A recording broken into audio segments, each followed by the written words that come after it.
सभी, होपली आप लोग बहुत अच्छे होंगे एंड आप सभी अपनी पढ़ाई को अच्छे से कर रहे होंगे। This is Jyoti and welcome you all to another video. तो आज इस वीडियो में हम लोग पढ़ने वाले हैं क्लास 10 की केमिस्ट्री का second chapter, that is acid base and salt. For kind information आपको बता दिया जाए कि जो वीडियो है वो इस चैप्टर की थर्ड वीडियो है, यानी कि ऑलरेडी इस चैप्टर पर हम 2 वीडियो बना चुके हैं, यानी कि बोल सकते हैं कि आपका इस चैप्टर से हाफ टॉपिक कंप्लीट हो चुका है, आधा और बचा है। तो बेसिकली हम बात करें तो लास्ट वीडियो में हम लोगों ने पढ़ा था क्षारक के फिजिकल प्रॉपर्टीज क्या होती है। तो आज इस वीडियो में हम लोग स्टार्ट करेंगे क्षारक की केमिकल प्रॉपर्टीज क्या होती है। ठीक है, तो आज इस वीडियो में हमारा मेन टॉपिक है वो है क्षारक की फिजिकल हम डिस्कस कर चुके हैं, केमिकल प्रॉपर्टीज के बारे में बात करेंगे। तो फिजिकल एंड केमिकल प्रॉपर्टीज ये क्वेश्चन आपका थ्योरी में पूछा जाता है, तो इसको अच्छे से अपने दिमाग में भाई स्टोर कर लीजिएगा। ओके, तो रिएक्शन कैसे करनी, reaction very very very most important. आपको अच्छे से रिएक्शन को रट लेना भाई, याद कर लेना, समझ लेना कि ऑप्शन है नहीं छोड़ने वाला है। अगर समझ में नहीं आ रहा तो रट लो, रट नहीं पा रहे हो तो समझ लो, दैट सिंपल। तो समझ में आएगा आपको। और उसके बाद हम लोग बात करेंगे इंडिकेटर्स, दैट इज सूचक की सूचक क्या होते हैं। सूचक से आपका 101% श्योर है कि इस चैप्टर से सूचक एक ऐसा टॉपिक है जहां से आपका एमसीक्यूज बनता ही बनता है। तो अच्छे से पढ़ेंगे, हर एक चीज को बहुत अच्छे से बेसिक से क्लियर करेंगे ताकि आप अच्छे से हर एक चीज को पॉइंट ऑफ पॉइंट समझ सकें। That's clear. तो चलिए फिर स्टार्ट करते हैं। तो हमको पहले पढ़ना है क्षारक के केमिकल प्रॉपर्टीज। ओके, तो फर्स्ट प्रॉपर्टीज हमारी है, तो फर्स्ट हम प्रॉपर्टीज में लिखेंगे क्षारक की धातु से अभिक्रिया, फिर ऐसे लिख सकते हैं कि धातु की क्षारक से अभिक्रिया। ठीक है, तो पहले जो प्रॉपर्टी है वो आपकी धातु की क्षारक से अभिक्रिया। ठीक है, धातु की क्षारक से अभिक्रिया, तो ये आपकी पहली प्रॉपर्टीज है। ठीक है, तो धातु की क्षारक से अभिक्रिया मतलब क्या है। तो धातु आप लोग जानते ही होंगे, मेटल एंड नॉन मेटल आपको पता ही होगा। तो यहाँ पर जो आपके क्षारक है, जो आपका जल में वृत्त होकर के आपको OH नेगेटिव देते हैं, दैट्स कॉल्ड क्षारक। ठीक है, वो आपके क्षारक कहलाते हैं। तो क्षारक यहाँ पर धातु से रिएक्शन करेगा। तो ध्यान दीजिएगा, जो आपके क्षारक हैं, जितने भी आपके क्षारक होते हैं वो आपके धातुओं से रिएक्शन नहीं करते हैं। ठीक, जितने भी आपके क्षारक होते हैं, जितनी भी आपकी धातु होती है वो आपस में रिएक्शन नहीं करते। एक एक बात को अच्छे से क्लियर कीजिएगा, अच्छे से समझिएगा। ठीक है, तो सिंपल सी बात यह है कि अगर आपसे कोई पूछे कि क्या जो धातु है वो क्षारक से रिएक्शन करती है, तो आंसर होगा नो। जो आपकी धातुएं हैं वो क्षारक से रिएक्शन नहीं करती है। लेकिन अब मैंने यहाँ पर लिखा है कि जो धातु है वो क्षारक से रिएक्शन करती हैं, तो क्या ऐसी कंडीशन है। तो ध्यान दीजिएगा, जो आपकी सकटा श्रेणी होती है, आपको पता होगा जो आपकी रिएक्टिविटी सीरीज होती है, उसमें से आपका जो हाइड्रोजन से ऊपर वाली धातु होती है, हाइड्रोजन से जो ऊपर वाले मेटल्स होते हैं वो अम्ल से रिएक्शन करके हाइड्रोजन गैस को विस्थापित करते हैं। बात समझ में आई। जो आपकी सकटा श्रेणी होती है वो आपको ये बताती है कि हाइड्रोजन से ऊपर वाले जितनी भी आपकी धातुएं हैं वो क्या होती है, अधिक अभिक्रियाशील होती है, और हाइड्रोजन से नीचे जितनी धातु वो कम अभिक्रियाशील होती है। यानी कि अगर हाइड्रोजन से ऊपर वाली जो धातु है वो अगर अम्ल से रिएक्शन करती है तो हाइड्रोजन गैस को विस्थापित करती है, और अगर नीचे वाली जो धातु है वो आपकी अम्ल से रिएक्शन करती ही नहीं है। ठीक है, उनको मतलब है वो तो बोलते हैं हमको रिएक्शन करने, हम अकेले ही ठीक है। यहाँ तक बात समझ में आई। तो जो आपके अम्ल होते हैं वो धातु से रिएक्शन करने पर हाइड्रोजन गैस देते हैं। ठीक, लेकिन जो आपके हाइड्रोजन से ऊपर वाली धातु है, नीचे वाली रिएक्शन करती नहीं है, क्योंकि वो कम अभिक्रियाशील होती है। रिएक्टिविटी सीरीज आपको यही बताती है कि हाइड्रोजन से ऊपर जितनी भी आपकी धातु आपकी अधिक अभिक्रियाशील धातु है, और हाइड्रोजन से नीचे जितनी भी आपकी कम क्रियाशील धातु है। हाँ, तो बात समझ में आई। अब यहाँ पर जो आपका मेन टॉपिक है वो है क्षारक। तो जो आपकी धातु होती हैं वो क्षारक से बेसिकली रिएक्शन नहीं करती हैं, लेकिन कुछ धातु आपकी ऐसी होती हैं जो क्षारक से रिएक्शन करने पर हाइड्रोजन गैस को देती हैं। ठीक, यहाँ तो बात समझ में आई। अब वो कौन कौन सी धातु होती हैं और वही धातु क्यों में भाई क्षारक से रिएक्शन करती हैं और धातु क्यों नहीं करती हैं, ये भी आपको बताया जाएगा। तो यहाँ पर आप लिखिए, बेसिकली इसकी जो थ्योरी है वो ऐसी होगी कि जो धातु होती हैं तो क्षारक से रिएक्शन करने पर आपको हाइड्रोजन गैस और आपको लवण देती है। ठीक, आपका जो उत्पाद बनेगा वो आपका लवण बनेगा प्लस आपका क्या बनेगा, हाइड्रोजन गैस निकलेगी। ठीक है, तो मैं यहाँ पर वो लिख देती हूँ कि क्या क्या बनेगा। तो यहाँ पर आपकी क्या हो जाएगी, धातु हो जाएगी। ठीक है, यहाँ पर आप धातु की रिएक्शन जब करवाएंगे किससे, क्षारक से, जब धातु की रिएक्शन आप क्षारक से करवाएंगे तो आपका लवण बनेगा। आपका लवण जिसको हम लोग क्या बोलते हैं, सॉल्ट बोलते हैं। ठीक है, लवण बनेगा प्लस आपकी हाइड्रोजन गैस निकलेगी। यहाँ तक बात समझ आए। तो ये आपका क्या है, ये आपका है फॉर्मूला कि जब आप धातु की अभिक्रिया क्षारक से करवाते तो हाइड्रोजन गैस मुक्त होती है, लेकिन सारी की सारी जो धातुएं हैं वो आपके क्षारक से रिएक्शन नहीं करती है, और जितने भी आपके क्षारक है वो सब धातु से रिएक्शन नहीं करते। तो कौन कौन से करते वो भी समझ लेते। तो यहाँ पर मैं पॉइंट लिख रही हूँ, इसको अच्छे समझिएगा। तो यहाँ पे अच्छे से आप लोग समझिएगा। तो यहाँ पर मैं लिख रही हूँ धातु, तो आपकी जो एक जिंक धातु, ठीक, जिंक उसके बाद आती है एल्यूमिनियम, उसके बाद आती है आपकी पीबी, जिसको लेड बोलते हैं, उसको शीशा ही बोलते हैं। एसन होता है टिन। तो ये आपके 4 क्या है, धातु हैं, ठीक है। तो आपके जो क्षारक होते हैं और आपकी जो धातु होती है, तो धातु के क्षारक से जो रिएक्शन होती है उसमें सिर्फ आपकी ये 4 ऐसी धातुएं हैं जो आपकी क्षारक से रिएक्शन करती है। और क्षारक कौन से होंगे, क्षारक आपके जितने होते हैं वो सारे के सारे क्षारक आपके इनसे रिएक्शन नहीं करते, कुछ ही क्षारक ऐसे होते हैं। वो क्षारक कौन से होते हैं, तो क्षारक के प्रकार होते हैं प्रबल और दुर्बल। तो ये प्रबल दुर्बल क्या होता है वो इससे नेक्स्ट टॉपिक में हम आपको बताएंगे, लेकिन इतना जान लीजिए कि इन धातु से रिएक्शन आपकी जो क्षारक करते हैं वो प्रबल क्षारक होते हैं। प्रबल क्षारक कौन से होते हैं, जैसे आपका NaOH, जिसको सोडियम हाइड्रोक्साइड बोलते हैं। उसके बाद KOH, पोटेशियम हाइड्रोक्साइड। उसके बाद आप लिख सकते हैं CaOH का होल ट्वाइस, जिसको हम लोग क्या बोलते हैं, कैल्शियम हाइड्रोक्साइड।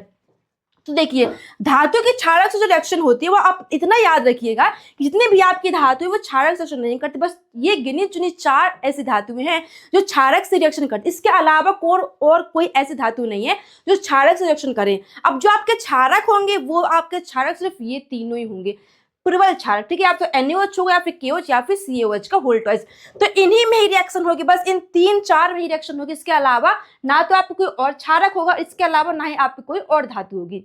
तो बात समझ में आई। अब यही धातु क्यों रिएक्शन करती है, ये भी क्वेश्चन आ सकता है कि ये जो धातुएं हैं एग्जाम में नहीं पूछेगा लेकिन आपके मन में आ सकता है, नहीं भी आएगा तो कोई बात नहीं, हम बता देते हैं। तो ये जो धातु, यही धातु क्षारक रिएक्शन क्यों करती है, क्योंकि ये एक ऐसी धातु होती है जो आपकी उभयधर्मी धातु होती है। अब ये उभयधर्मी क्या होता है, उभयधर्मी धातु ऐसी धातु होती है जो आपके अम्ल से भी रिएक्शन दिखाती है और आपके क्षारक से भी रिएक्शन दिखाती है। तो सिर्फ उभयधर्मी धातु ही होती है जो आपके क्षारक से रिएक्शन करती है। ये जो धातुएं हैं ये आपकी अम्ल से रिएक्शन करती है, लेकिन ये धातु आपके क्षारक से रिएक्शन करती है because only for one reason, क्या है कि ये आपकी उभयधर्मी धातु है। हाँ तो बात समझ में आई। तो इन द शॉर्ट में समझ लीजिए कि धातु के क्षारक से अभिक्रिया ये आपकी केमिकल प्रॉपर्टीज क्षारक की। तो बेसिकली जितनी आपकी धातुएं होती है वो क्षारक से रिएक्शन नहीं करती, कुछ गिनी चुनी ऐसी धातुएं हैं जो क्षारक से रिएक्शन करती, जैसे कि आपका जिंक, एल्यूमिनियम, पीबी, लेड, एसन, टिन। ये 4 ऐसी धातुएं हैं जो आपके क्षारक से रिएक्शन करती हैं और हाइड्रोजन गैस विस्थापित करती हैं। यहाँ तो बात समझ में। और ये यही क्यों करती है भाई, और क्यों नहीं करती, ये इसका रीजन ये है कि ये आपकी उभयधर्मी धातु है। उभयधर्मी धातु क्या होता है, उभयधर्मी धातु ऐसी धातु होती है जो आपके अम्ल से भी रिएक्शन करती है और आपके क्षारक से भी रिएक्शन करती है। तो बस समझ भाई। अब क्षारक पे ले लेते हैं कि जो आपके क्षारक होंगे ना, तो वही क्षारक के उभयधर्मी धातु से रिएक्शन करेंगे जो आपके प्रबल होंगे। प्रबल क्या होते हैं वो आगे बताएंगे, ठीक है। इतना याद रखिए कि सिर्फ NaOH, KOH और CaOH का होल ट्वाइस, सिर्फ यही 3 क्षारक आपके इन उभयधर्मी धातु से रिएक्शन करके आपको हाइड्रोजन गैस प्लस आपको लवण देंगे। दैट्स क्लियर, समझ में आई बात। अब रिएक्शन देख लेते हैं। तो reaction very very most important, exam में डायरेक्ट पूछी जाती है, तो इसको आप लोग अच्छे से रट लीजिए, समझ लीजिए। तो पहले हम ले लेते हैं जिंक का, ठीक है। तो जब हम जिंक की रिएक्शन करवाते हैं, किससे करवाएंगे, या तो NaOH या फिर KOH या फिर CaOH का होल ट्वाइस से। यहाँ तक बात आपको क्लियर है। तो सिर्फ इन तीनों क्षार की रिएक्शन इन उभयधर्मी धातु से करवाते हैं, ठीक। तो जिंक का ले लेते हैं हम लोग। तो जिंक की रिएक्शन हमने करवाई किससे, NaOH से। किससे करवाई, NaOH। ये आपका क्या है, क्षारक है। जिंक आपकी उभयधर्मी धातु है। जब इसके हम लोग रिएक्शन करवाते हैं तो आपको लवण प्राप्त होता है प्लस आपको हाइड्रोजन गैस प्राप्त होती है। तो अगर हम इसका लवण बनाएंगे तो बनेगा आपका Na2ZnO2 प्लस आपकी हाइड्रोजन गैस निकलेगी। तो हाइड्रोजन गैस तो निकलेगी, साथ में आपको लवण भी बनेगा, ठीक। तो जिंक की रिएक्शन करवाई हमने सोडियम हाइड्रोक्साइड से, तो आपका लवण बना जिसका नाम है सोडियम जिंकेट। नाम क्या है इसका, सोडियम जिंकेट। नाम को अच्छे से याद रखना, कौन सा लवण बना है प्लस उसका नाम क्या है। तो इसका जो नाम है वो है सोडियम जिंकेट, मैं यहाँ पर मेंशन कर देती हूँ, ठीक है। इसका जो नाम है वो है आपका सोडियम जिंकेट। तो नाम को अच्छे से याद करना, कौन सा लवण बना। तो ये रिएक्शन मोस्ट इंपोर्टेंट है, इसको याद कर लीजिएगा। एज इट इज आपसे पूछी जाएगी, या तो बैलेंस करने के लिए या फिर केमिकल प्रॉपर्टीज में, ठीक है। या फिर ऐसे पूछ सकता है कि जिंक और जब सोडियम हाइड्रोक्साइड रिएक्शन करते तो कौन सा लवण बनता, नाम बताओ।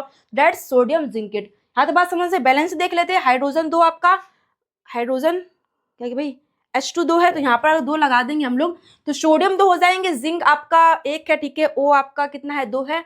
वो आपका 2 है, हाइड्रोजन आपके 2। तो यहाँ तक आपकी जो क्रिया होती है, जो आपकी रिएक्शन वो बैलेंस हो जाती है, ठीक। तो ये रिएक्शन आपको भाई याद कर लेना, इंपोर्टेंट रिएक्शन, ठीक है। इंपोर्टेंट रिएक्शन है। जिंक जब सोडियम हाइड्रोक्साइड रिएक्शन करवाते तो आपका सोडियम जिंकेट प्लस आपको हाइड्रोजन गैस मिलती है। हाँ तो बात समझ, ये आप लिख लेंगे। अब एक और रिएक्शन देख लेते जो आपकी एल्यूमिनियम की है। अब यहाँ पर एक अच्छी सी बात सुनिएगा कि जो आपकी, मैंने आपको बोला था कि सारी की सारी जो आपकी धातुएं होती हैं वो जिंक क्या बोलते हैं, क्षारक से रिएक्शन नहीं करती। कुछ गिनी चुनी ऐसी धातु जो क्षारक से रिएक्शन करती है, वो भी क्यों? क्योंकि वो उपधर्मी धातु, ठीक है।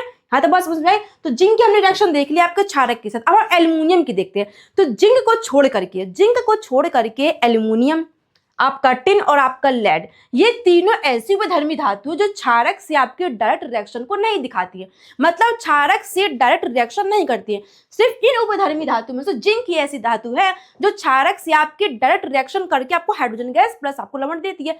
लेकिन जिंक के बाद जो आपकी ये तीनों उपधर्मी धातु वो डायरेक्ट रिएक्शन नहीं करती क्षारक से, ठीक है। तो इसके लिए आपको जल लेना पड़ता है या फिर आपको ऊष्मा लेनी पड़ती है। तो जो आपका एल्यूमिनियम और आपकी जो लेड है उसमें आपको जल लेना जरूरी होता है। जल के बिना आप रिएक्शन क्षारक से कर ही नहीं सकते हैं। यहाँ तो बस समझ में आई। और जो आपका एसन, जो आपका टिन होता है, उसमें आपको ऊष्मा लेना बेहद जरूरी होता है। ठीक, रिएक्शन देख लेते हैं। तो हमने आपकी रिएक्शन करवाई, हमने क्या करवाया, हमने रिएक्शन करवाई एल्यूमिनियम की, ठीक है।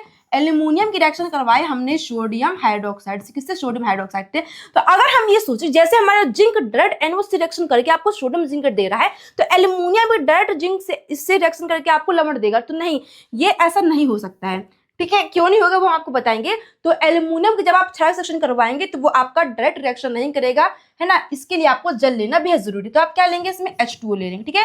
H2O के साथ ही आपका ये जो एल्यूमिनियम वो क्षारक के साथ रिएक्शन देता है, तो इसमें आपका क्या बनेगा, लवण बनेगा। तो लवण कौन सा बनेगा, आपका Na, ठीक है, LO2 प्लस आपका हाइड्रोजन गैस, ठीक है। बैलेंस देख रहे हो तो एल्यूमिनियम आपका कहाँ है भाई, 2 है, सॉरी एल्यूमिनियम 1 है, ऑक्सीजन आपका 2 है, ऑक्सीजन भी आपके 2 है, हाइड्रोजन कितना है, 2, हाइड्रोजन 2, 3 है यहाँ पर हाइड्रोजन।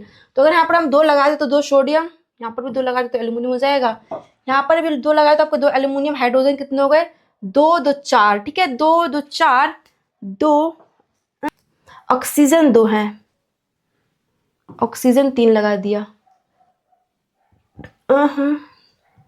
2 लगा देंगे, 2 2 4, 2 6, 3। तो ये आपकी रिएक्शन कैसी हो गई, बैलेंस हो गई, ठीक है। यहाँ पर ये क्या है, 2 है, मैं यहाँ पर लिख देती हूँ, ठीक, 2H2O। तो यहाँ पर ये आपकी रिएक्शन बैलेंस हो जाती है। तो जब भी आप एल्यूमिनियम की रिएक्शन करवाते हैं क्षारक से, तो वो आपका डायरेक्ट क्षारक रिएक्शन नहीं करता है, उसके साथ जल लेना बहुत जरूरी हो, तभी वो आपका रिएक्शन करेगा क्षारक से। जब इसकी रिएक्शन करवाते तो कौन सा लवण बनता है, तो लवण बनता है आपका 2NaAlO2, जिसको हम लोग बोलते हैं सोडियम मेटा एल्यूमिनेट। क्या बोलते हैं, मैं लिख भी देती हूँ आपको, सोडियम मेटा, इसका जो नाम है अच्छे से याद रखिएगा, ठीक है। क्या बनता है आपका, सोडियम मेटा एल्यूमिनेट। क्या बनता है, सोडियम मेटा एल्यूमिनेट, जिसको हम लोग क्या बोलते हैं, सोडियम एल्यूमिनेट भी, ठीक है। तो इसके 2 नाम होते, एक नाम होता है आपका सोडियम मेटा एल्यूमिनेट, दूसरा आपका होता है सोडियम एल्यूमिनेट, मतलब मेटा हटा दीजिए, एल्यूमिनेट ओनली, ठीक है। तो ये जो नाम होता है एनसीईआरटी में अच्छे से दिया गया है, और आपका जो एग्जाम में जो आपके पेपर बनते हैं वो आपका फुल एनसीईआरटी बेस्ड बनता है, ठीक है। तो एनसीईआरटी में आपका क्वेश्चन पूछा गया है कि सोडियम मेटा एल्यूमिनेट का दूसरा नाम क्या है, दूसरा नाम क्या हो जाएगा, मेटा को हटा देना, तो सोडियम एल्यूमिनेट है। तो बात समझ में आई। तो जब भी आप एल्यूमिनियम की रिएक्शन करवाते हैं क्षारक के साथ, तो आपका डायरेक्ट रिएक्शन नहीं करता है, आपको जल भी लेना पड़ता है। जब ये रिएक्शन करते हैं तो आपका सोडियम मेटा एल्यूमिनेट लवण बनता है, प्लस आपकी हाइड्रोजन गैस निकलती है। अब यहाँ पर जल क्यों लिया, क्वेश्चन ये आता है कि जल यहाँ पर क्यों लिया, भाई जिंक में तो नहीं लिया। ध्यान दीजिएगा, जो आपका एल्यूमिनियम होता है वो अधिक रिएक्टिव होता है, जिंक भी होता है, लेकिन यहाँ पे एल्यूमिनियम की बात करेंगे। तो क्या होता है, अगर आपको पता होगा जो आपका एनवायरनमेंट होता है, जो जैसे यहाँ पर मैं आपको पढ़ा रही हूँ इस कमरे में, आप जहाँ पर पढ़ रहे हैं, है ना, तो हमारा जो एनवायरनमेंट है वहाँ पर आपकी वायु यानी ऑक्सीजन होती है, प्लस नमी भी होती है, तो ये आपकी ऑटोमेटिक पाई ही जाती है। तो जब अगर हम एल्यूमिनियम को बाहर खुले में रख देते हैं तो ऑटोमेटिक रिएक्शन कर लेता है ऑक्सीजन के साथ, रिएक्शन करवानी नहीं पड़ती है, ऑटोमेटिक रिएक्शन वो ऑक्सीजन के साथ कर ले। जब ये रिएक्शन कर लेता है ऑक्सीजन के साथ, ये क्या बन जाता है, Al2O3, यानी कि एल्यूमिनियम ऑक्साइड बन जाता है। क्या बन जाता है, एल्यूमिनियम के ऊपर ऑक्सीजन की परत चढ़ती है, इसकी एल्यूमिनियम के ऊपर ऑक्सीजन की एक पतली सी परत चढ़ती है जो बहुत कठोर होती है, जो आपको क्या करती है, जो इस एल्यूमिनियम को, एल्यूमिनियम ऑक्साइड जब बन जाती है तो ये क्या करती है, एल्यूमिनियम को और अधिक रिएक्शन करने से रोक लेती है, रिएक्शन नहीं करने देती है। दोबारा समझिए कि जो आपकी एल्यूमिनियम होती है, आपके चारों और एनवायरनमेंट में आपके ऑक्सीजन प्लस ये जो नमी होती है वो ऑटोमेटिक उपस्थिति होती है ना। तो ये एल्यूमिनियम अगर हम बाहर खुले में रखते हैं, ठीक है, एल्यूमिनियम को से बाहर रखा है, तो एल्यूमिनियम क्या करता है, ऑक्सीजन से रिएक्शन कर लेता है अपने आप, इसको करवाने नहीं पड़ती, इसको कहीं लैब में करवाने पर नहीं, ऑटोमेटिक वो ऑक्सीजन से रिएक्शन कर लेता है। और जब रिएक्शन होती है तो ऑक्सीजन की परत चढ़ जाती है किसके ऊपर, एल्यूमिनियम के ऊपर, है ना, पतली परत लेकिन वो थोड़ी कठोर होती है, ठीक है। तो जब एल्यूमिनियम की परत चढ़ जाती है ऑक्सीजन, जब एल्यूमिनियम पर ऑक्सीजन की परत चढ़ जाती है वो ऑक्सीजन क्या बनाती है, एल्यूमिनियम ऑक्साइड बना लेती है। तो जो एल्यूमिनियम ऑक्साइड बनता है तो ये आगे रिएक्शन नहीं करने देता है एल्यूमिनियम को, जो ऑक्सीजन की परत चढ़ती है ना, तो वो रिएक्शन नहीं करने देता है एल्यूमिनियम को, इसीलिए जल लेना बेहद जरूरी। जब जल लेंगे आप तभी आपकी रिएक्शन होती है। यहाँ तो बात समझ में आई, लेट्स क्लियर। ध्यान रखिएगा, एल्यूमिनियम ऑक्साइड की परत बन जाती है और है ना, तो पतली परत लेकिन कठोर होती है ना, इसीलिए आप डायरेक्ट NO से इसकी रिएक्शन नहीं करवा सकते, क्योंकि जो एल्यूमिनियम ऑक्साइड होता है वो आगे रिएक्शन करने से रोकता है एल्यूमिनियम को, लेकिन जब तक हम जल नहीं लेंगे तब तक वो रिएक्शन करेगा ही नहीं। यहाँ तो बात समझ में आई, उम्मीद करते समझ में आई होगी, ठीक है। तो वो सब ठीक है, समझ में आए, अच्छी बात है, लेकिन आपको इंपोर्टेंट क्या है इसमें जाता है, ये आपसे क्वेश्चन नहीं पूछेगा कि जल क्यों लेना जरूरी है ना, ये अगर पूछ भी लिया तो बता दीजिएगा भाई साहब, क्यों नहीं बता पाएंगे कि एल्यूमिनियम को अगर नॉर्मल हम लोग बाहर से रखते हैं खुले में तो वो ऑक्सीजन से रिएक्शन कर लेता है और उसके ऊपर ऑक्सीजन की परत जिसको हम लोग एल्यूमिनियम ऑक्साइड बोलते हैं, जो परत होती है बहुत पतली परत होती है, कठोर होती है, तो ये क्या करती है, एल्यूमिनियम ऑक्साइड बन जाता है तो ये आपको जो एल्यूमिनियम होता है उसको रिएक्शन करने से रोकती है, वो आगे रिएक्शन करने ही नहीं देती है, रिएक्शन को आगे बढ़ने ही नहीं देती, इसलिए हमें जल लेना जरूरी होता है। तो आप बता सकते हैं, लेकिन इंपोर्टेंट जो है वो आपका ये है कि आपको ये रिएक्शन अच्छे से रट लेनी, समझ लेनी, बहुत इंपोर्टेंट रिएक्शन है कि एल्यूमिनियम की रिएक्शन आप क्षार से करते तो आपका क्या बनता है, सोडियम मेटा एल्यूमिनियम बनता है, ठीक है। ऐसे अगर हम पीवी की बात करें, एसएन की बात करें, तो इन दोनों में भी आपको क्या लेना जरूरी होता है, पीवी में आपको जल लेना बेहद जरूरी है और एसएन में ऊष्मा। ध्यान दीजिएगा, तो इतना इंपोर्टेंट ये दोनों रिएक्शन है, आपको ये दोनों रिएक्शन बहुत इंपोर्टेंट, ठीक है, तो इसको आपको फोकस करना है। हाँ, तो बस अब बढ़ते हैं आगे। तो दूसरी हमारी रिएक्शन होती है वो होती है अधात्विक ऑक्साइड से। किससे, अधात्विक ऑक्साइडों से, अधात्विक ऑक्साइडों से, अधात्विक, ठीक है, अधात्विक ऑक्साइडों से। अधात्विक का मतलब समझ रहे हैं आप लोग, अधात्विक ऑक्साइडों से अभिक्रिया। अधात्विक मतलब क्या होता है, जो आपके धातु होते हैं, ठीक है, जो आपके अधातु होते हैं, ठीक है। तो यहाँ पर हम क्षारक की रिएक्शन करवाएंगे अधात्विक ऑक्साइडों से। तो अगर मैं आपसे बोलूं कि आपका कोई एक अधातु है ना, आपका कोई एक अधातु है, जब अधातु आपका ऑक्सीजन से रिएक्शन कर लेते हैं तो वो आपका क्या बनता है, ऑक्साइड बन जाता है। कोई भी आपके धातु है, कोई भी आपकी धातु है, तो बेसिकली यहाँ पर अधातु की बात हो रही है। तो कोई भी आपका धातु है, जब अधातु आपका ऑक्सीजन से रिएक्शन कर लेता है तो वो आपका क्या बन जाता है, धातु ऑक्साइड बन जाता है। अब जो भी आपका धातु है उसका आप नाम लिख लीजिए, ठीक है। तो यहाँ पर वही है कि आपका धातु होगा, अधातु प्लस ऑक्सीजन से रिएक्शन करने के बाद अधातु ऑक्साइड बन जाता है। यहाँ तक बात नाम से पता चला भाई, अधात्विक ऑक्साइड मतलब ऑक्सीजन होगा, आपके धातु होगी, ये दोनों आपस में रिएक्शन करेंगे तो आपको अधात्विक ऑक्साइड बन जाएगा, ठीक। तो धात्विक ऑक्साइड की जब रिएक्शन करवाते हैं किससे, क्षारक से, जब भी हम अधात्विक ऑक्साइड की रिएक्शन करवाते हैं क्षारक से तो आपको क्या मिलता है, आपको लवण मिलता है प्लस आपको जल मिलता है, ठीक है। तो धात्विक ऑक्साइड की रिएक्शन क्षारक से करवाते तो आपको लवण प्लस आपको जल। तो मैं यहाँ पर फॉर्मूला लिख देती हूँ कि अधात्विक ऑक्साइड, कौन सा ऑक्साइड, अधात्विक ऑक्साइड, यानी आपका धातु होगा प्लस आपकी क्या ऑक्सीजन आपकी रिएक्शन कर लेगी तो आपका धात्विक ऑक्साइड बन जाता है। तो अधात्विक ऑक्साइड, अधात्विक ऑक्साइड प्लस क्षारक, क्या बन जाता है, आपका लवण बनेगा, लवण प्लस आपका क्या बनेगा, जल बनेगा, ठीक है। क्या बनेगा, लवण प्लस आपका जल बनेगा, ठीक है। यहाँ तक बात समझ में आई। तो जैसे मैं अगर आपसे बोल दूं कि ये जो सी है, जो आपका ये सी है, एक मिनट, ये जो आपका सी है ये क्या है, कार्बन है, ये जो आपका सी है ये क्या है, आपका कार्बन है। तो कार्बन आपका धातु है क्या, धातु है, तो कार्बन आपका क्या है, एक अधातु है। कार्बन क्या है, अधातु है। अब कार्बन की रिएक्शन अगर मैं ऑक्सीजन से करवा दूं तो ये क्या बन जाए, कार्बन डाइऑक्साइड, यानी कि कार्बन आपका धातु, ठीक है, और ऑक्सीजन इसमें ऐड हो तो मतलब ऑक्साइड, तो मतलब कार्बन डाइऑक्साइड, दैट इज अधात्विक ऑक्साइड। हाँ, तो बात समझ में आई। अधात्विक का मतलब होता है आपका धातु, ऑक्साइड मतलब ऑक्सीजन। तो जब भी अधातु और ऑक्सीजन आपका रिएक्शन करते तो आपका अधात्विक ऑक्साइड बन जाता है। यहाँ तो समझ में आई। तो कार्बन आपका अधातु है प्लस हमने इसमें ऑक्सीजन को ऐड कर दिया, आपका क्या बन गया, कार्बन डाइऑक्साइड, जो कि आपका धात्विक ऑक्साइड है। प्लस यहाँ पर हमको क्या लेना है, एक क्षारक लेना है। तो हमने क्षारक ले लिया CaOH का होल्ट, जिसको हम लोग बोलते हैं कैल्शियम हाइड्रोक्साइड। और ये जो आपका कैल्शियम हाइड्रोक्साइड है इसको हम लोग क्या बोलते हैं, बुझा हुआ चूना। ये आपके बुझा हुआ चूने का सूत्र है। जो आपका चूना होता है, चूने में पानी डाल देते तो आपका क्या बन जाता है, बुझा हुआ चूना, जिसको हम बोलते हैं कैल्शियम हाइड्रोक्साइड। हाँ, तो समझ, जब इसकी रिएक्शन हम लोग करते हैं तो आपको क्या बनता है, लवण बनता है। तो लवण बनता है आपका CaCO3 प्लस आपकी जल निकलती, क्या प्लस आपका जल निकलता है। तो इसको हम लोग क्या बोलते हैं, कैल्शियम कार्बोनेट। क्या बोलते हैं, कैल्शियम कार्बोनेट। हाँ, तो बस समझ में आए। तो जब भी आप अधात्विक ऑक्साइड की रिएक्शन करवाते हैं क्षारक के साथ तो आपका कैल्शियम कार्बोनेट प्लस आपका H2 आपका जल बनता है, ठीक है, तो समझ में आए। अब यहाँ पर एक क्वेश्चन बनता है कि जो आपके आधात्विक ऑक्साइड होते हैं, जो आपके आधात्विक ऑक्साइड होते हैं इनकी प्रकृति कैसी होती है, जो आपके आधात्विक ऑक्साइड होते हैं इनकी प्रकृति कैसी होती है। तो जो आपके आधात्विक ऑक्साइड होते हैं उनकी जो प्रकृति होती है वो कैसी होती है, अम्लीय होती है। ठीक है, आधात्विक ऑक्साइड की जो प्रकृति है वो अम्लीय होती है। कैसी होती है, अम्लीय। या आपके अम्लीय प्रकृति को दिखाते हैं। जो आपके आधात्विक ऑक्साइड, जहां पर भी अगर आपसे क्वेश्चन पूछ ले, बताओ जो आपके आधात्विक ऑक्साइड है वो किस प्रकृति को दिखाते हैं, तो आपके अम्लीय प्रकृति को आपके आधात्विक ऑक्साइड दिखाते हैं। हाँ, तो बात समझ में आई। अब अगर मैं नेक्स्ट क्वेश्चन पूछ लूँ कि जो आपके धात्विक ऑक्साइड होते हैं, मतलब जिसमें आपका धातु होगा प्लस आपको जैसे कि MgO मैग्नीशियम ऑक्साइड, तो ये आपका क्या है, आपका धात्विक ऑक्साइड है। मतलब धातु है, धातु प्लस ऑक्सीजन मतलब धात्विक ऑक्साइड, अधातु प्लस ऑक्सीजन मतलब अधात्विक ऑक्साइड। यहाँ तो बात समझ में आई। तो जो आपके अधात्विक ऑक्साइड होते हैं, मतलब जो आपके अधातु से ऑक्साइड बनते हैं वो आपके क्या होते हैं, अम्लीय प्रकृति के होते हैं। और जो आपके धातु से ऑक्साइड बनते हैं, यानी जो आपके धात्विक ऑक्साइड होते हैं उसकी जो प्रकृति होती है वो कैसी होती है, क्षारीय होती है। ठीक है, याद रखिएगा किसकी कैसी होती है, क्षारीय। यहाँ तक बात समझ में आई। जो आपके क्या होते हैं, धात्विक ऑक्साइड होते हैं, जो आपके धात्विक ऑक्साइड होते हैं।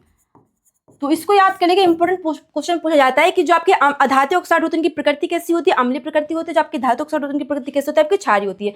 तो अधात्विक ऑक्साइड मतलब आगे लगा तो मतलब अम्लीय, अधात्विक मतलब अम्लीय, अधात्विक मतलब अम्लीय है और धातु मतलब क्षारीय। तो एक याद कर लीजिए, अधात्विक ऑक्साइड मतलब अम्लीय, यहाँ पर आ लगा है तो मतलब अधात्विक की प्रकृति कैसी होगी, आपकी अम्लीय होगी। तो यहाँ तक बात समझ में आई। बढ़ते अपने नेक्स्ट प्रॉपर्टीज की तरफ। तो तीसरी आपकी आती है कौन सी, कि क्षारक की अम्ल से रिएक्शन। किसके, क्षारक की अम्ल से रिएक्शन। अम्ल से, अम्ल आप तो जानते होंगे, अम्ल से अभिक्रिया। ठीक है, अम्ल से अभिक्रिया। तो ये जो आपकी रिएक्शन है क्षारक की अम्ल से अभिक्रिया, तो ये आपकी क्षारक की केमिकल प्रॉपर्टीज में भी आती है, आपके अम्ल की केमिकल प्रॉपर्टीज में भी, दोनों में आप लिख सकते हैं क्योंकि यहाँ पर क्षारक अम्ल दोनों ही आपको मौजूद होगा। ठीक है, तो क्षारक की अम्ल से रिएक्शन, जब क्षारक की अम्ल से रिएक्शन करते हैं तो आपका लवण बनता है प्लस आपका जल बनता है। ये मतलब अभिक्रिया को न्यूट्रलाइजेशन का मतलब अभिक्रिया को उदासीन कर देता है, अपने आपको अपने प्रभावों को नष्ट कर देता है, मतलब रिएक्शन को उदासीन कर देता है। जब भी आपके क्षारक की रिएक्शन होती है किससे, अम्ल के साथ, तो ये रिएक्शन को उदासीन कर देता है। उदासीन के बाद आपका लवण बनता है प्लस आपको जल मिलता है। ठीक है, तो रिएक्शन में लिख देते हैं यहाँ पर कि अम्ल यानी कि एसिड, अम्ल प्लस क्षार, अम्ल प्लस क्षार जब रिएक्शन करते हैं तो आपका लवण बनता है।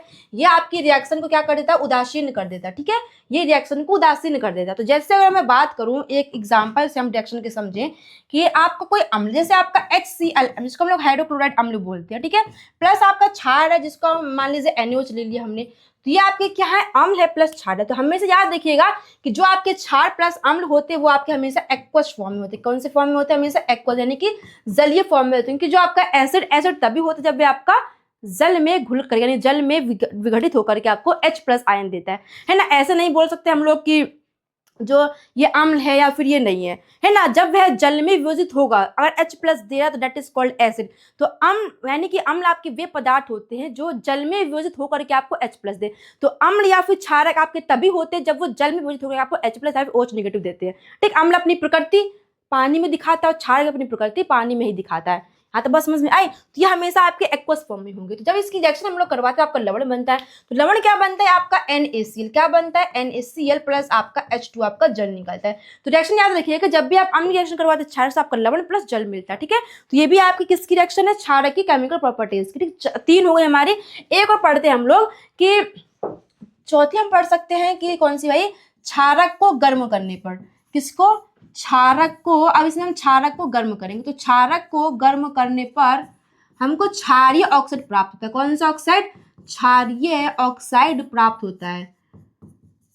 क्षारीय ऑक्साइड प्राप्त होता है। तो क्षारक को गर्म करने पर क्या होता है, हमको क्षारीय ऑक्साइड प्राप्त होता है। अब अगर मैं पूछूं अगर क्षारीय ऑक्साइड हो तो आपका धातु या धातु होगा, तो क्षारीय ऑक्साइड किसकी प्रकृति होती है, आपकी धातु ऑक्साइड है। मैंने पीछे बताया था आपको कि कहेंगे भाई कि जो आपके क्षारीय ऑक्साइड होते हैं मतलब जो आपके क्षारीय ऑक्साइड होते हैं वो आपकी प्रकृति कैसे होती है, आपकी धातु ऑक्साइड मतलब धातु ऑक्साइड आपके क्षारीय प्रकृति की होती है।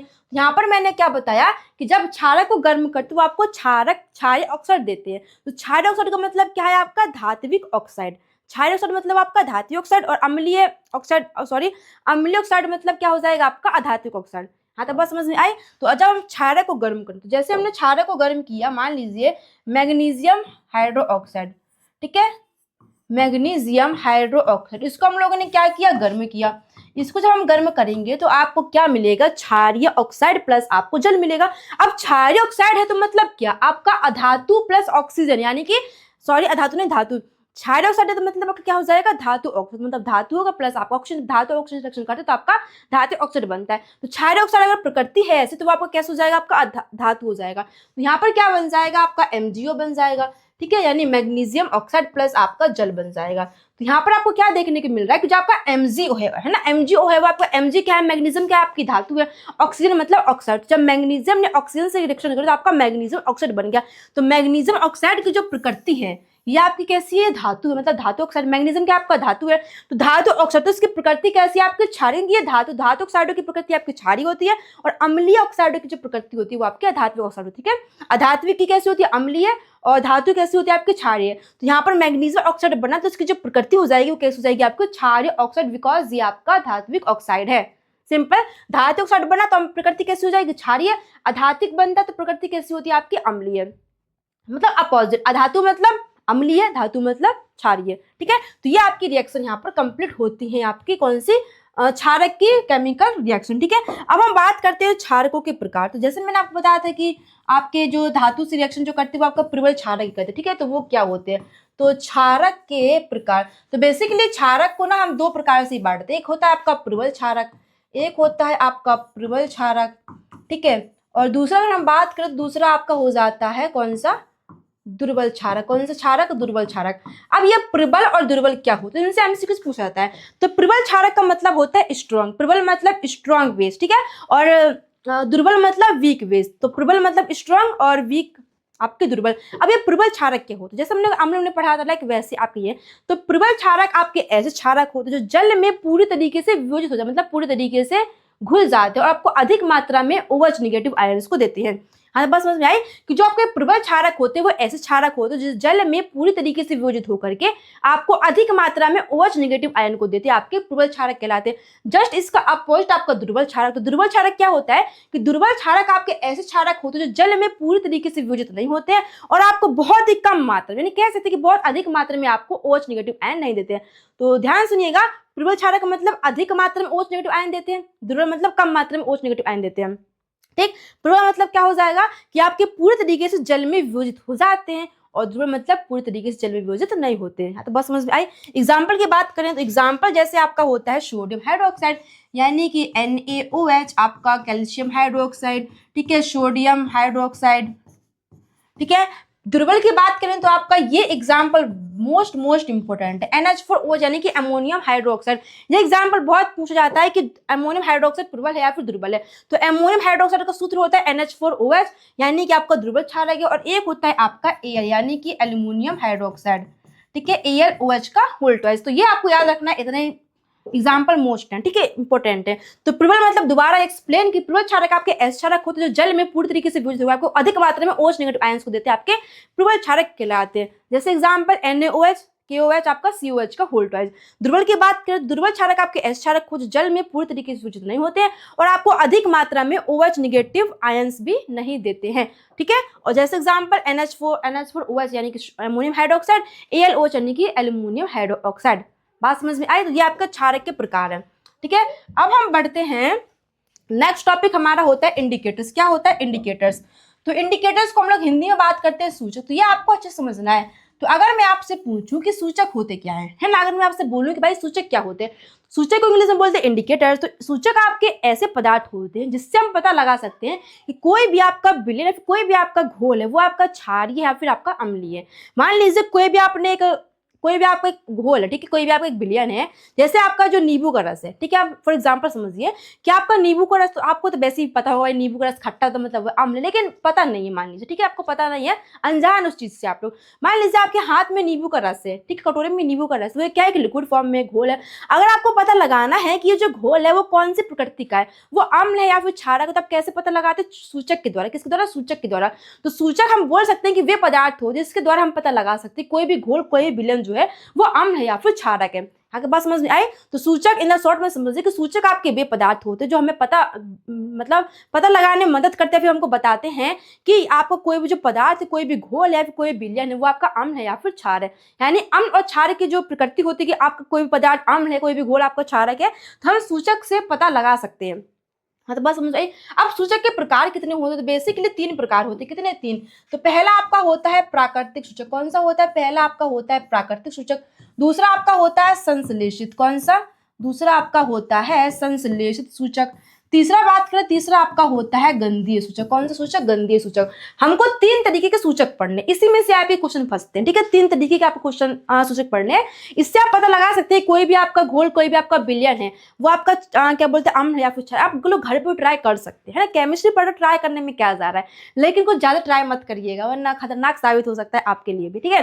तो अब हम 3 प्रकार के पढ़ना है, ठीक है। तो 3 प्रकार में जो हमारा पहला प्रकार होता है वो होता है प्राकृतिक सूचक। यानी कि प्राकृतिक सूचक क्या होता है, अब इसको समझिए।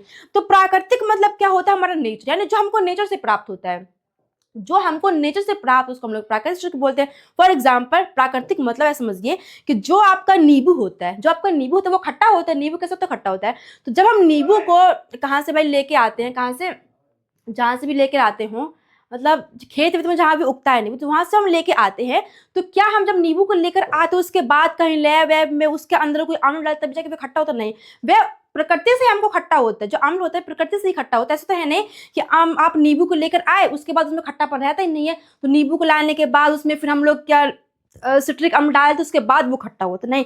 नींबू आपका प्रकृति, जब उसका जन्म हो तब से ही वे खट्टा होता है, उसमें तब से आपका सिट्रिक अम्ल पाया ही जाता है। जैसे दही की बात करें हम लोग, तो जो आपका दही होता है उसमें आपका लैक्टिक एसिड पाया जाता है। कौन सा? आपका लैक्टिक एसिड पाया जाता है। तो जब आप लोग दही बनाते तो ऐसा तो है नहीं कि दही बनाने के बाद उसमें हम लोग लैक्टिक एसिड को डाल तभी जाकर वो खट्टा होता है। नहीं, जब आपका दूध से दही कन्वर्ट होता है तो आपका दूध से दही कन्वर्ट होने में ही आपका लैक्टिक एसिड उसमें पाया जाता है। ऐसा कुछ भी ऐसा सिस्टम नहीं है कि आप लोग अलग से दही में लैक्टिक एसिड को ऐड कर तब जाकर वो आपको खट्टा, मतलब दही आपका खट्टा होता है। तो ये आपका होता है प्राकृतिक, मतलब आपको प्रकृति से हर चीज प्राप्त होती है। जैसे जो नींबू का रस है उसमें प्रकृति से आपको उसमें खट्टापन होता है। जो आपका दही होता है उसमें आपका प्रकृति से खट्टापन होता है। जो आपके संतरा है, नींबू है, आम, ये प्रकृति से ही खट्टे होते हैं, है ना। हम लोग अलग से कुछ खट्टेपन के लिए कोई एसिड ऐड नहीं करते, वो प्रकृति से हमको खट्टा प्राप्त होता है उसमें, ठीक। वैसे ही मतलब जो आपका प्राकृतिक सूचक होता है वो ऐसे सूचक हो जो आपका प्रकृति से प्राप्त होता है, इसको हम नहीं बनाते हैं, ये आपको प्रकृति से ही प्राप्त होते हैं। हाँ, तो बात समझ में आई। तो ये आपके होते हैं प्राकृतिक सूचक, यानी कि जो आपको प्रकृति से प्राप्त हो, है ना, यानी कि ऐसे जो आपको प्रकृति से प्राप्त वो आपके प्राकृतिक सूचक कहलाते हैं, ठीक। बात करें संश्लेषित, तो संश्लेषित सूचक ऐसे सूचक होते हैं जो आपको प्रकृति से प्राप्त नहीं होते, वो आपको क्या मतलब मानव बनाते हैं, मतलब मानव निर्मित जो आपको सूचक होते हैं वो आपके संश्लेषित सूचक कहलाते हैं। अब ये तो हमको बात समझ में आई कि आपके प्राकृतिक से मिलते हैं या आपको लैब वगैरह में मिलते हैं, मतलब जो मानव होते हैं वो बनाते हैं, ठीक है। गंधी की बात करें तो गंधी सूचक का क्या काम है? तो गंधी सूचक का मतलब ये होता है कि मान लीजिए आपका जो साइंटिस्ट है वो अंधा बंदा हो गया, है ना, फॉर हुआ नहीं होगा, लेकिन मान लीजिए साइंटिस्ट आपका अंधा हो गया, मान लीजिए आपने आंख में पट्टी लगा ली, तो आप कैसे पहचानेंगे कि आपका घोल जो है अम्ल या फिर क्षार है? तो उसके लिए काम आता है आपका गंधी सूचक। आप गंधी सूचक से पता लगा सकते हैं कि आपका जो पदार्थ है वो आपका अम्ल या फिर क्षार है। मतलब आंखों में पट्टी बांध कर बिना देखे भी आप पता कर सकते हैं सिर्फ गंधी सूचक के माध्यम से कि आपका जो पदार्थ है वो अम्ल है या फिर क्षार है। हाँ, तो बस समझ में आए। अब पढ़ते एक करके इनको इन डिटेल में। तो देखिए, प्राकृतिक सूचक में हमको सिर्फ कितने 2 तरीके के सूचक पढ़ने, एक तो पढ़ना है हमको लिटमस। क्या पढ़ना है? लिटमस। एक हमको लिटमस पढ़ना है, दूसरा हमको पढ़ना है हल्दी। तो हल्दी भी आपको प्रकृति से ही मिलती है, लिटमस भी आपको प्रकृति से ही मिलता है। तो मैंने आपको पढ़ाया था कि जो अम्ल होता है वो क्या करता है, ब्लू टन्स रेड, यानी कि जो अम्ल होता है वो नीले लिटमस को लाल कर देता है, और जो आपका क्षारक होता है वो क्या करता है, रेड टन्स ब्लू, यानी कि जो क्षारक होता है वो लाल लिटमस को नीला कर देता है। तो जहां पर लिटमस पेपर की बात हो, लेकिन हम लोग डिटेल में पढ़ेंगे कि लिटमस भाई साहब प्राप्त कहां से होता है, क्या आपको ये पेपर के फॉर्म में प्राप्त होता? नहीं, लिटमस आपका जैसे से बनता है हम आपको पूरा बताएंगे, ठीक है। तो जो आपको लिटमस होता है वो आपका पहले लिक्विड के फॉर्म में होता है, उसके बाद वो पेपर के फॉर्म में आता है। तो कैसे आता है, इंटरेस्टिंग पॉइंट है, जान लीजिएगा, ठीक है। उसके बाद हल्दी की बात करते हैं, ये आपके क्या होते हैं, लिटमस और आपकी हल्दी, ये आपके प्राकृतिक सूचक होते हैं। संश्लेषित में आपको 2 तरीके के पढ़ने का आपको होता है फिनोल फतेलिन। कौन सा? फिनोल फतेलिन। इसमें फिनोल फते, ठीक है, फिनोल फतेलिन आपको पढ़ना है, प्लस आपको पढ़ना है मेथिल ऑरेंज। कौन सा पढ़ना है आपको? Methyl orange. तो आपको संश्लेषित में भी आपको 2 तरीके के पढ़ने। बात करें गंधी, तो गंधी में आपको 3 तरीके का पढ़ना है आपको प्याज, दूसरा आपको पढ़ना है वेनिला, और तीसरा आपको कौन सा पढ़ना है, लौंग का तेल, जिसको हम लोग बोलते हैं क्लोव ऑयल, ठीक है, लौंग का तेल। तो आपको 3, 2, 5, 2, 7 आपको 7 तरीके के आपको सूचक पढ़ने। तो पहले हम बात करेंगे प्राकृतिक। तो प्राकृतिक में आपको 2 तरीके सूचक, एक आपका लिटमस, एक आपका हल्दी। संश्लेषित में बात करो तो आपके 2 तरीके के, आपको फतीले में पढ़ना है प्लस आपको मैथिली ऑरेंज पढ़ना है। गंधी में बात करो तो आपको प्याज पढ़ना, वेनिला पढ़ना, लौंग का तेल पढ़ना। बात समझ में आई? अब बढ़ते लिटमस के ऊपर। तो मैंने आपको बोला कि भाई लिटमस जो होता है वो आपका डायरेक्ट आपको किसके पेपर के फॉर्म में नहीं मिलता है। तो लिटमस आपको कैसे बनता है? तो एक्चुअली में जो आपका लिटमस पेपर होता है वो आपका पेपर के फॉर्म में नहीं होता है, पहले जब इसको बनाया जाता है वो आपका लिक्विड के फॉर्म में होता है। ठीक है, तो समझिए कैसे होता है। तो एक थैलोफाइटा नाम आपने सुना होगा बायो में। तो थैलोफाइटा समूह होता है। थैलोफाइटा समूह के जो पौधे होते हैं उससे आपको लिटमस पेपर तैयार होता है। ठीक, तो कैसे होता है उसको सुनिए। तो जो आपका थैलोफाइटा समूह होता है उसका एक पौधा होता है लाइकेन। थैलोफाइटा समूह क्या होता है?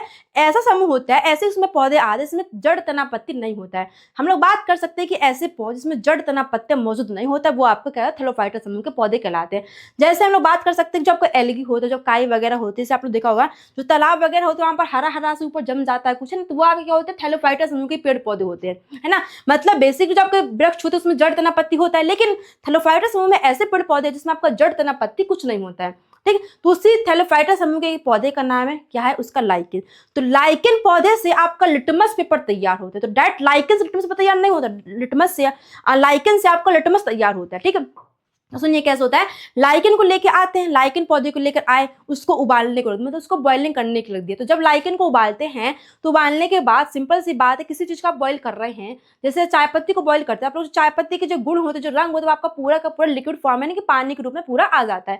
ठीक, मतलब चाय का जो रंग कलर होता है वो सर आपका पानी में आ जाता है। ठीक, वैसे जब हम लाइकेन को उबालते हैं तो लाइकेन को उबालने के बाद साथ साथ जो भी उसमें प्रॉपर्टी, जो भी उसमें गुण होते हैं, जो उसका कलर होता है, वो सारा का सारा उबालने के बाद आपकी लिक्विड में आपको मिल जाए। तो लिक्विड जब आपको मिलता है, लाइकेन को उबालते तो आपको बैंगनी रंग का मिलता है। कैसा लिक्विड आपको कैसा मिलता है? बैंगनी रंग का। तो ये आपका होता है बैंगनी लिटमस। कौन सा लिटमस आपको मिलता है? बैंगनी लिटमस। ये जो आपका बैंगनी लिटमस आपको मिलता है वो आपका लिक्विड फॉर्म में होता है। कैसे फॉर्म में? लिक्विड फॉर्म में। ठीक, अब बताएंगे पेपर में कैसे कन्वर्ट होता है। तो लिक्विड फॉर्म में आपको जो एक्चुअली में जो लिटमस होता है वो आपका बैंगनी रंग का लिक्विड के फॉर्म में होता है। ठीक, अब लिक्विड को हर जगह पर पॉसिबल नहीं है ले जाना।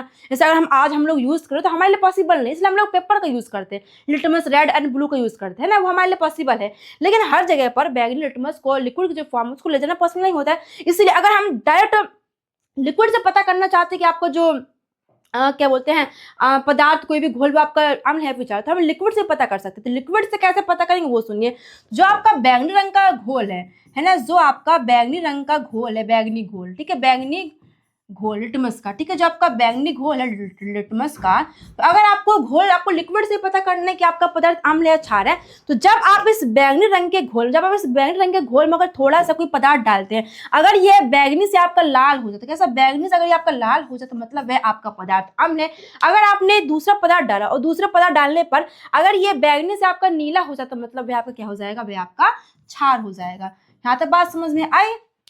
तो क्या मैंने बोला कि अगर आप लिक्विड से पता करना चाहते हैं कि भाई बैंगनी रंग का जो लिटमस है उससे हमको पता करना है लिक्विड से कि हमारा पदार्थ अम्ल है या फिर क्षार है। ठीक है, जब आप इस बैंगनी रंग के घोल में, इस बैंगनी रंग के जो लिटमस है, जो घोल है आपका लिक्विड, अगर इसमें आप कोई पदार्थ डालते तो बैंगनी से अगर आपका लाल हो जाता मतलब ये आपका अम्ल है, अगर ये बैंगनी से नीला होता तो मतलब ये आपका क्षार है। तो इस तरीके से आप लिक्विड में पता कर सकते हैं। अब हम बात करते हैं आपका पेपर में कैसे कन्वर्ट होता है। तो यहाँ पर आपको क्या प्राप्त हुआ? बैंगनी रंग का एक घोल प्राप्त। ठीक है, ये आपका शुद्ध लिटमस होता है। ठीक है, शुद्ध लिटमस लिक्विड में होता है। अब हमको पेपर के रूप में इसको कन्वर्ट करना है, तो हमने क्या किया, इस लिक्विड में हमने 2 तरीके के पेपर डाल दिए। इसमें लिक्विड हमने 2 तरीके के पेपर डाल दिए। फिर पेपर जब इसमें हमने डाले तो वो पेपर में कैसा कलर आ जाएगा? इसी की तरह कलर आ जाएगा। जैसे हम चाय बनाते हैं तो चाय में अगर हम किसी सफेद कागज को डालते हैं तो चाय का जो कलर होता है वो कागज में आ जाता है ना, थोड़ा मटमैला टाइप कुछ पीला पीला सा वो कागज में आ जाए। ठीक है, वैसे हमने जब बैंगनी रंग के लिटमस में हमने 2 कोरे कागज को डाला तो हमको 2 बैंगनी रंग के कागज प्राप्त हुए। कैसे 2 बैंगनी रंग के हमको कागज प्राप्त हुए। ठीक है, तो यहाँ पर हमको एक बैंगनी रंग का, हमने 2 रंग डाले मतलब 2 कागज डाले तो हमको यहाँ पर एक बैंगनी रंग का क्या प्राप्त हुआ? कागज। यहाँ पर बैंगनी कागज प्राप्त हुआ। कौन सा? बैंगनी पेपर कागज बोल सकते हैं। हमको 2 प्राप्त हुआ, हमने 2 तरीके के डाले। ठीक है, क्योंकि हमको 2 तरीके के बनाने, तो हमने बैंगनी कागज यहाँ पर हमको प्राप्त हुआ, इसको हमने सुखा लिया। तो यहाँ पर आपको पेपर मिले, लेकिन यहाँ पर भी जो आपका पेपर है वो कैसा है? आपका बैंगनी ही, लेकिन हमको 2 तरीके के लेटर्स पढ़ना है, एक लाल होता है, एक आपका नीला होता है। अब ये लाल और नीला आपको कैसे प्राप्त होता है वो समझिए। तो जब आप बैंगनी कलर की जो लिटमस होता है जब कागज के रूप में आ गया, जब इस बैंगनी आप थोड़ा सा अम्ल डालते हैं, जब थोड़ा सा आप इसमें अम्ल डालते हैं तो ये आपका क्या बन जाता है? जब बैंगनी आप थोड़ा सा अम्ल डालेंगे तो आपका लाल लिटमस पेपर तैयार हो जाता है। कौन सा? लाल लिटमस पेपर। लाल लिटमस पेपर आपका तैयार हो जाता है। तो ध्यान दीजिएगा, अब यहाँ पर हम क्या बना रहे हैं, लाल और नीले लिटमस पेपर बना रहे हैं। कौन सा, red and blue litmus paper बना रहे हैं। तो जो आपका जब बैगनी घोल में आपने 2 पत्तियों को डाला, 2 आपने कागज को डाला, तो आपको बैगनी रंग के 2 कागज प्राप्त हुए। अब इस बैगनी रंग के कागज से हम लोग क्या बनाएंगे, blue and red litmus paper को बनाएंगे। ठीक है, तो बैगनी में जब थोड़ा सा हम अम्ल डालते हैं तो वो आपका लाल लिटमस पेपर तैयार हो जाता है। जब बैगनी कागज हम थोड़ा सा क्या डालेंगे, छार डालेंगे, छार डालेंगे, तो आपका नीला लिटमस पेपर तैयार हो जाएगा। कौन सा, नीला लिटमस पेपर तैयार हो जाएगा। तो इस तरीके से आपको 2 लिटमस पेपर मिल जाते हैं। कौन सी, इस तरीके से आपको 2 लिटमस पेपर मिल जाते हैं। अब इन्हीं लिटमस पेपर से हम लोग क्या करते हैं, अम्ल और क्षार का पता लगाते हैं। ठीक है, तो बेसिकली बात करें तो हम घोल से पता लगा सकते हैं। जब आपका बैगनी रंग का जो घोल होता है उसमें आप कोई पदार्थ डालते हो, बैगनी से अगर वो लाल हो जाए तो मतलब ये आपका क्षार है। अगर वह बैगनी से नीला हो रहा है तो मतलब ये आपका क्या हो जाए, सॉरी गलत हो गया क्या, हाँ सॉरी, जब बैगनी से अगर आपका लाल हो जाता है मतलब है आपका अम्ल है, और जब बैगनी से आपका क्या हो जाता है, नीला, तो मतलब है आपका क्षार है। तो ये आपका क्या हो जाएगा, लिक्विड लिटमस से पता लगा। लेकिन हमको क्या पता लगाना है, हमको पेपर से पता लगाना है। तो ये आपका जब लिटमस में आप बैगनी के लिटमस से आपने 2 पेपर को डाला तो आपके बैगनी रंग के कागज प्राप्त हुए। उस बैगनी रंग के कागज हमने थोड़ा सा अम्ल ऐड किया तो आपका लाल लिटमस पेपर तैयार हुआ। उसके बाद जब बैगनी आपने थोड़ा क्षार डाला तो आपको नीला लिटमस पेपर मिल गया। ठीक है, तो आपको 2 तरीके के लिटमस पेपर आपको मिल गए, एक रेड एक ब्लू। अब आपको पता लगाना है कि अम्ल में क्या होता है और क्षार में क्या होता है। यहाँ पर ट्रिक याद रखिएगा, एक होता है क्या आपका अनिल, ठीक है, क्या होता है अनिल, ठीक है अनिल, और एक आपका होता है छलनी। ये बेसिकली ट्रिक नॉर्मली है, छलनी। तो यहाँ पर आ से मतलब हो जाएगा अम्ल, ना से मतलब हो जाएगा नीले, ला से मतलब हो जाएगा लाल। जो आपका अम्ल होता है वो नीले लिटमस पेपर को लाल कर देता है। अनिल मतलब आ से अम्ल, ना से नीला, ला से लाल। तो अम्ल जो होता है वो नीले को लाल कर देता है, छा से आपका क्षारक, ला से आपका लाल, ना से आपका नीला। जो क्षारक होता है वो आपके लाल लिटमस पेपर को नीला कर देता है। ठीक है, तो अगर आपसे कोई पूछे कि जो लाल लिटमस पेपर को नीला कर दे उसको क्या बोलते हैं, उसको क्षारक बोलते हैं। जो आपका नीले को लाल कर दे उसको हम लोग क्या बोलते हैं, अम्ल बोलते हैं। अनिल मतलब अम्ल क्या करता है, ना से नीला, ला से लाल, यानी कि अम्ल क्या करता है, ब्लू टर्न्स को रेड कर, मतलब ब्लू को नीला कर देता है। और जो आपका क्षारक होता है वो रेड को नीला कर देता है। यहाँ तक बात समझ में आई। तो ये बेसिकली आपको याद रखना है। तो जो मैंने आपको ऊपर बताया कि कैसे कैसे प्राप्त, वो इतना इंपॉर्टेंट नहीं है, हालांकि ओनली नॉलेज फॉर बता दिया है। अब हम बात करते हैं दूसरे किसकी, हल्दी की। किसकी, हल्दी की। तो हल्दी आपका प्राकृतिक, जिसका रंग कैसा होता है आपका पीला। हल्दी का रंग भाई से पीला ही होता है ना, हमारे यहाँ तो पीला ही होता है हल्दी का रंग। अब हम हल्दी से कैसे पता करेंगे कि आप कोई पदार्थ है वो अम्ल है या फिर क्षार है। तो इसके लिए ट्रिक होती है ट्राई। क्या होती है, ट्राई, TRY। तो यहाँ पर आपको क्या रखना है, पहले आपको क्षार के बारे में पता करना है।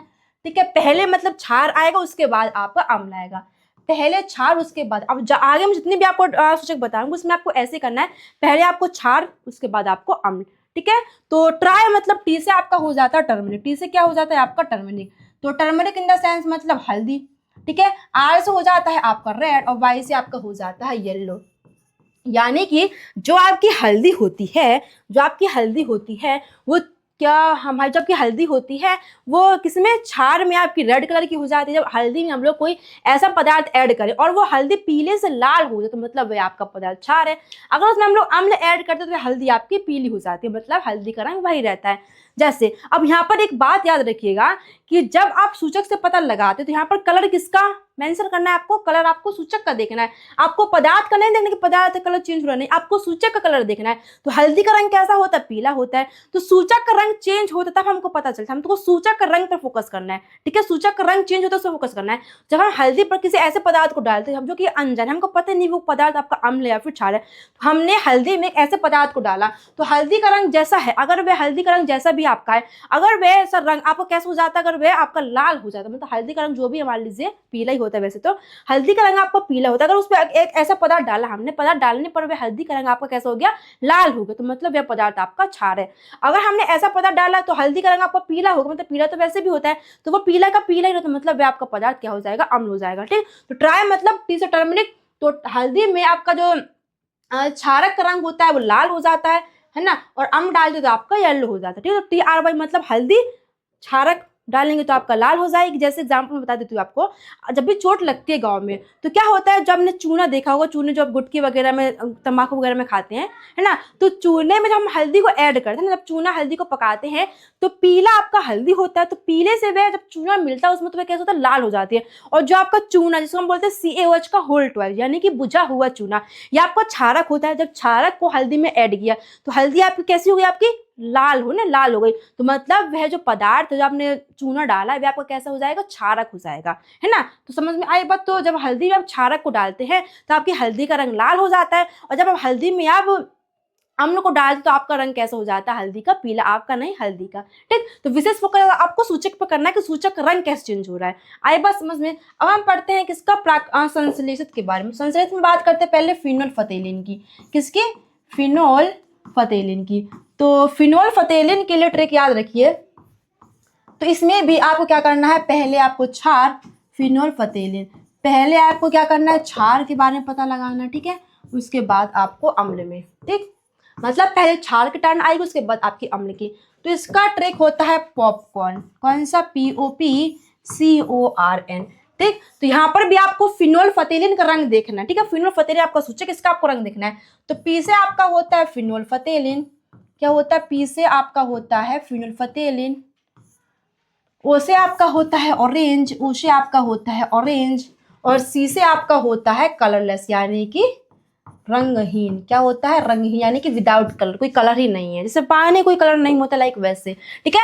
तो पॉपकॉर्न ये आपके फिनोल फतेलिन सूचक को याद करने की ट्रिक है। तो फिनोल फतेलिन में क्या होता है कि जब भी आप किसी पदार्थ को ऐड करते हैं तो अगर वह ऑरेंज हो जा रहा है, जो फिनोल फतेलिन का रंग अगर वह ऑरेंज हो जाए तो मतलब वह आपका सूचक क्षार है।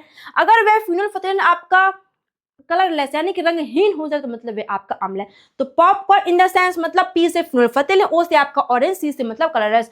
तो फिनोल फतेलिन का जो रंग होता है वह क्या बोलते हैं, क्षार में आपका ऑरेंज हो जाता है और अम्ल में आपका कलरलेस। तो पहले आपको क्षार याद करना है, उसके बाद आपको अम्ल याद करना है। तो फिनोल फतेलिन में आपका जो ऑरेंज कलर होता है वो क्षार का होता है, मतलब फिनोल फतेलिन अगर आपकी ऑरेंज हो रही है तो मतलब आपका क्षार है, अगर वह कलरलेस हो रहा है तो मतलब वह आपका अम्ल है। तो पॉपकॉर्न आपको समझ में आया यहाँ तक ट्रिक। अब हम नेक्स्ट बात करते हैं मैथिल ऑरेंज। तो मैथिल ऑरेंज क्या होता है, तो मैथिल ऑरेंज में भी आपको पहले क्षार, क्या, मैथिल ऑरेंज में भी आपको पहले क्या करना है, क्षार के बारे में, उसके बाद आपको अम्ल के बारे में। इसकी ट्रिक होती है मेयोर, MAYOR, क्या, MAYOR।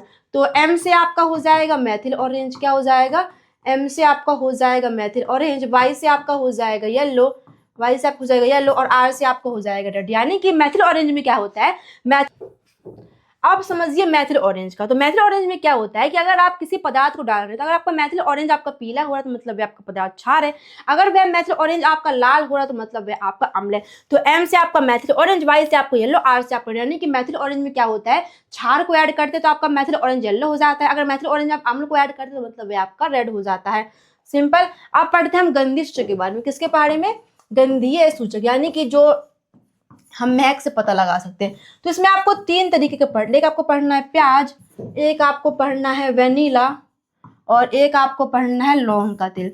तो इसमें याद रखिएगा कि जब भी आप इन तीनों में क्या होता है, इन तीनों में अम्ल डालने पर महक बनी रहती है, महक बनी रहती है। इन तीनों की अम्ल डालने पर इनकी महक, ठीक है, इनकी महक बनी रहती है, इनकी महक बनी रहती है। और नेक्स्ट याद रखिएगा, क्षार डालने पर, यानी कि क्षारक डालने पर इनकी महक नष्ट हो जाती है, इनकी महक गायब हो जाती है, ठीक है, इनकी महक जो होती है वो गायब हो जाती है। तो कहने का मतलब क्या है कि कोई भी ऐसा पदार्थ है, कोई भी पदार्थ आप इन किसी पदार्थ को इन तीनों में डालते हैं, कोई भी ऐसा पदार्थ है, उस पदार्थ जब इन तीनों में, प्याज में, वेनिला में, लौंग के तेल में, अगर इन तीनों की जो महक है अगर वो बनी रहे, है ना, जैसे आपने मान लीजिए प्याज में आपने डाल दिए, जैसे चूना ही डाल दिया, मान लिया आपने प्याज में चूना ही डाल दिया, तो प्याज की एक बदबू होती है ना, वेनिला की भी एक बदबू होती है, लौंग के तेल की भी एक अलग महक होती है। तो प्याज जैसे कोई खा लेता है तो नॉर्मली कोई पास में बैठा हो तो बहुत बुरी सी स्मेल आती है ना, तो अलग से पता चला भाई इसने प्याज खाई है ना। ठीक वैसे अगर हम लोग प्याज में, है ना, हमने प्याज लिया तो प्याज में किसी ऐसे पदार्थ को डाल रहे हैं, अगर वह प्याज की महक हट गई तो मतलब वह पदार्थ आपका क्षार है, और हमने प्याज में ऐसा पदार्थ डाला जिसमें प्याज की महक बनी है तो मतलब वह आपका पदार्थ अम्ल है। तो शॉर्ट में समझिए ध्यान से कि इन तीनों की महक बहुत ही बेकार होती है, आपको पता ही होगा, प्याज की तो पता ही होगा ना भाई, प्याज की महक कैसी होती है।